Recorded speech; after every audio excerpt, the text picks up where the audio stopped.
यात्रा अभी भी जारी थी और हम आगे बढ़ रहे थे। मौसम इतना अच्छा था कि वहां पर आसपास का माहौल हद से ज्यादा सुंदर दिखाई दे रहा था। लेकिन फिर भी मेरा मन न जाने कौन सी उलझनों में उस समय उलझा हुआ था कि मैं खुद ही में बड़बड़ाते हुए चल रहा था। मुझे समझ में नहीं आ रहा था कि मैं वहां के प्राकृतिक वातावरण को देखने के बजाय अपने आप में कैसे खो गया।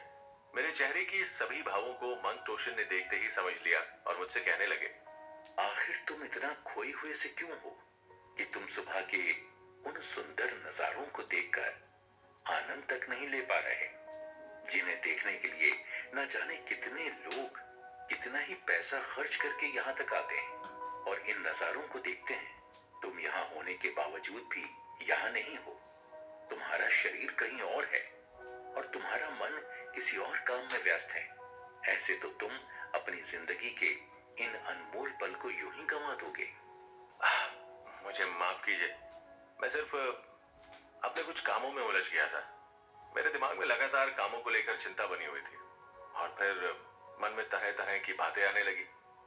मैं शायद उन्हीं में उलझ गया था। आप सही कहते हैं। मेरे सामने कितने ही सुंदर नजारे हैं और मैं अपनी इन उलझनों में ही उलझा रह गया। मैं तुम्हें शुरुआत से ही देख रहा हूं। तुम्हारा मन बिल्कुल भी शांत नहीं रहता। तुम एक काम को करते हुए ही दूसरे काम के बारे में सोचने लगते हो और परेशान रहते हो। आप सही कह रहे हैं। मेरे साथ ऐसी समस्या हमेशा ही रही है। मेरा मन हमेशा भागता रहता है। ऐसा नहीं है कि मन अशांत है, लेकिन एक जगह लगता ही नहीं है। कभी मैं ध्यान भी लगाने बैठता हूँ तो मेरा मन न जाने कितनी जगह चक्कर लगा कर आता है। क्या करूं, कुछ समझ में नहीं आता गुरुजी। ये तो सभी के साथ होता है। इंसान का मन कभी भी शांत नहीं रहता। इसलिए तुम्हें बुद्ध के बताए हुए ऐसे उपाय बता रहा हूं जो तुम्हारे मन को शांत रखेंगे। लेकिन तुम्हें इन 4 आदतों को अपनी जिंदगी में उतारना होगा। तुम्हें कुछ खास बातों का ध्यान रखना होगा, जिसमें सबसे पहली बात यह है कि अगर तुम्हारा मन नहीं लगता तो तुम्हें उसकी वजह ढूंढनी होगी। मन अशांत होने के भी कई कारण होते हैं, जैसे कि कभी कभी हम दूसरों के बारे में सिर्फ नकारात्मकता ढूंढने में ही इतने खो जाते हैं कि हमारा मन दिन रात उन्हीं के बारे में सोचता रहता है। उनके अंदर कमियां ढूंढना हमारे लिए सबसे पहला काम बच जाता है और हम सिर्फ और सिर्फ अपनी ऊर्जा का गलत इस्तेमाल करते हुए खुद को ही थकाते रहते हैं। हमारा मन इसी में विचलित रहता है कि किसी ने हमें आखिर ऐसा क्यों बोल दिया। आज हमें देखकर लोगों के मन में आ रहा होगा कि कहीं कोई मुझे नीचा तो नहीं दिखा रहा। अगर उसने मुझे 2 पल के लिए देखा है तो उसके मन में मेरे लिए क्या विचार आ रहे होंगे। इस तरह की भावनाओं को मन से हटाना होगा और सिर्फ सकारात्मकता की ओर आगे बढ़ना होगा, क्योंकि इस तरह की नकारात्मक विचार हमारे मन को बांध लेते हैं और हमारा मन कहीं भी नहीं लग पाता है। इसके अलावा तुम्हें एक बात का और ध्यान रखना होगा कि लोग क्या कहेंगे। इस बारे में सोचना बंद करना होगा। तुम अक्सर करके अपने काम में उलझे रहते हो, रिश्तेदारों के सामने खड़े रहते हो और ऐसे में तुम सोचते हो कि कहीं लोग तुम्हारे बारे में कुछ गलत ना सोचने लगें। अगर तुम अपने मन की बात उनके सामने रखोगे या फिर कोई अधूरा काम करके अपने मालिक के पास जाओगे तो कहीं वो तुम्हारे बारे में कुछ गलत ना सोचने लगे। कहीं ऐसा ना हो कि तुम्हारी किसी बात का बुरा मतलब निकाल लें और तुम्हें गलत समझने लगे। अगर तुम यही सोचोगे तो हमेशा तुम खुद को परेशान करते रहोगे। इसीलिए ये चिंता छोड़नी होगी कि तुम्हारे बारे में लोग क्या कहेंगे। इसके अलावा तुम तीसरी खास बात का हमेशा ध्यान रखना कि सभी के पास एक दिन में सिर्फ 24 घंटे होते हैं, हफ्ते में सिर्फ 7 दिन होते हैं और साल में सिर्फ 365 दिन होते हैं। किसी को पता नहीं होता कि उसकी जिंदगी कितनी लंबी चलने वाली है या फिर कितनी कम रहने वाली है। किसी को इस बात का अंदाजा नहीं रहता कि जो समय बीत गया है वो उनके पास कितना कीमती समय था और उन्होंने उसे किन कामों में सिर्फ यूं ही गंवा दिया।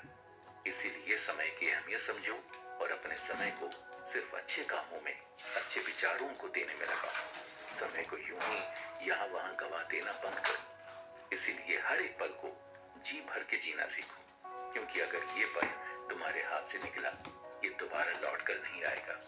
जिस तरह से तुम यहाँ होने के बावजूद यहाँ नहीं थे, और तुम्हारा मन कहीं और भटक रहा था। तुमने इस पल को अपनी जिंदगी में व्यर्थ ही गंवा दिया। और अब मैं तुम्हें बुद्धा का बताया हुआ चौथा सबसे अहम नियम बताता हूं, जो तुम्हारे मन को शांत रख सकता है। अपनी तुलना किसी से कभी मत करना। हर इंसान अलग होता है। जब अपने ही हाथ की 5 उंगलियां अलग अलग होती हैं और अलग तरह से काम करती हैं, जब अपने ही शरीर की दोनों आंखें एक दूसरे के समान बराबर नहीं होती हैं, तो फिर तुम कैसे अपनी तुलना किसी और से करने लग जाते हो? ये एक बड़ी वजह है। जब तुम अपने आप को लोगों से अलग करते हुए नीचा दिखाने लगते हो और फिर तुम्हारा मन तुलना करते हुए बेचैन रहता है। इसीलिए अगर अपनी तुलना करनी है तो सिर्फ अपने साथ करो। हर एक दिन अपने आप को आगे बढ़ाओ और हर एक दिन तुम भी आगे बढ़ो। गुरुजी, आपने जो कहा वो पूरी तरह से सही था। मैं इन बातों का ध्यान रखूंगा। इसके अलावा भी हम अपने मन को शांत रखने के लिए कुछ उपाय इस्तेमाल कर सकते हैं। हाँ बिल्कुल। तुम्हें बस कुछ बातों का ध्यान रखते हुए उनका पालन करना होगा। जैसे कि अपने विचारों से दूर ना भागो। अच्छे हों या बुरे, विचार सबके मन में आते हैं। अपने मन को शांत रखने का मतलब ये नहीं है कि हमें इनसे भागना है, या विचार कभी मन में आ ही नहीं सकते। बल्कि मन को शांत करने का मतलब है कि हम अपने मन के विचारों से परेशान ना हो और इसे एक मानसिक प्रक्रिया समझकर इस पर ज्यादा ध्यान ना दें। अगर आप अपने दिमाग से इन्हें निकालने की कोशिश करेंगे तो आप कभी भी इन्हें अपने मन से नहीं निकाल पाएंगे, बल्कि ऐसे कि आपको और परेशान करेंगे। इसके अलावा व्यायाम करने की कोशिश करें। अगर आपके मन के विचार थमने का नाम नहीं ले रहे हैं, इसका मतलब है कि आप तनाव में हैं। जब आपका दिमाग तनावग्रस्त होता है तो आपका शरीर भी तनाव में होता है। ऐसे में अपने शरीर और दिमाग को तनाव मुक्त करने का सबसे अच्छा तरीका है व्यायाम करना। आप चाहें तो योगा भी कर सकते हैं या अपने मनपसंद का कोई खेल भी खेल सकते हैं। इससे मन शांत होता है। और साथ ही साथ अपने आप को व्यस्त रखें। वो बात तो सुनी होगी, खाली दिमाग शैतान का घर होता है, और ये बात पूरी तरह से सत्य है। आपने खुद भी महसूस किया होगा कि जब आपके पास कोई काम करने को नहीं होता है तो मन में उल्टे सीधे विचार आने लगते हैं जो आपको परेशान कर सकते हैं। इसलिए खुद के लिए एक दिनचर्या बनाएं और उसे रोज ही अपनाएं। साथ ही मन की बातों को लिखना शुरू करें। मन के विचारों से मुक्ति पाने और उन्हें शांत करने का सबसे अच्छा तरीका है किसी जगह उन्हें उतारना, यानी कि अपने विचारों को लिखना। लिखने से विचारों को एक दिशा मिलती है और इसे आप हल्का भी महसूस कर सकते हैं। इसलिए आज से ही एक डायरी बना लें और आपके मन में जो कुछ भी आए उसे लिखते जाएं। और इसके अलावा किसी शांत वातावरण में बैठें और गहरी सांस लेकर ध्यान करने की कोशिश करें।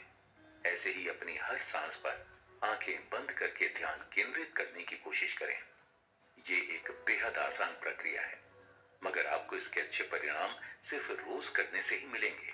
इसलिए पहली बार में आपको सफलता हासिल होगी। ये विचार छोड़ दीजिए। बस कुछ दिन ऐसा करके देखिए। आपका मन भी इधर उधर भागने की बजाय आपके वश में रहेगा और आप इस दुनिया का सही तरह से आनंद ले पाएंगे। बुद्धिस्ट मंक टोशिन की बातें सुनकर मुझे भी ऐसा लग रहा था कि अब से मुझे अपने सारे कामों की एक लिस्ट बनानी पड़ेगी, और मेरे लिए यही अच्छा होगा कि मैं मंक टोशिन की बातों को अपनी लाइफ में उतारने की कोशिश करूं। हमारी यात्रा और भी दिलचस्प मोड़ पर पहुंची जब हमारी मुलाकात उन लोगों से हुई जिनके बारे में हमने कुछ सीखा।